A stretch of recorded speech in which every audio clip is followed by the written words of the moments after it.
This video is for week 17, lesson 1.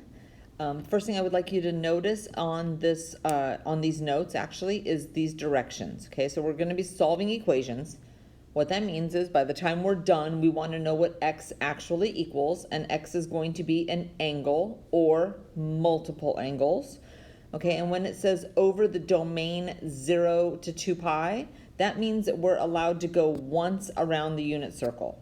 Okay, once around the unit circle. Your answer is never going to be 0, right, based on that symbol, but it could be 2 pi based on that symbol. So you're going to start here, you're going to go all the way around, you're going to try to find answers and see what makes this true. All right, so kind of like on many equations that you have solved in the past, you're going to try to isolate the variable. So I'm going to move this to the other side. The cosine of x is equal to -1. So now I'm just going around my unit circle trying to figure out, okay, where on this unit circle do I have an x value of -1? And that happens here on this far left-hand side, right? It's -1, 0 for that ordered pair. So this angle is pi. That's the answer to that question. Okay, scooting this up, let's try the second one. And just like before, you're trying to sort of isolate this variable. So I'm going to move the 1 to the other side. Sine squared of x equals 1. And then I'm going to take the square root of both sides so that I get the sine of x equals plus or minus 1, right? Don't forget, when you put in a square root symbol, you have to also put in a plus or minus. So now I'm thinking about my unit circle. Where do I have a y value, right? Sine is looking for y of either plus or minus 1. And that happens here up at the top and here down at the bottom.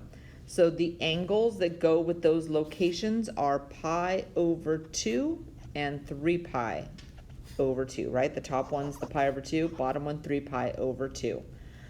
All right, let's scoot this up and do this last guy. All right, so again, trying to sort of isolate the sine of x as much as possible. So I'm going to divide both sides by 4. Sine squared of x equals 1/4.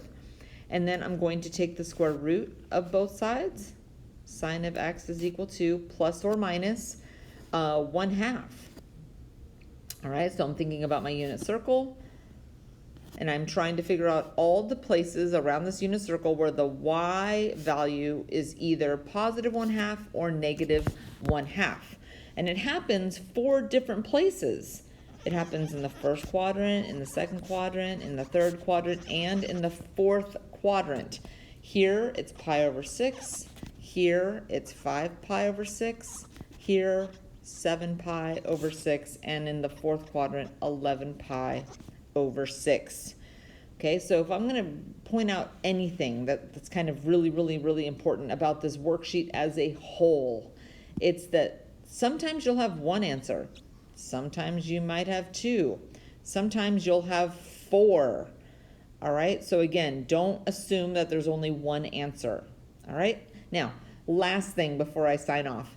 Notice that up here it says that the answers are going to be on Schoology. Right, so on the second page, you're going to see the problems that you have to do, and there's a place to work them out, but you have to actually enter them in Schoology.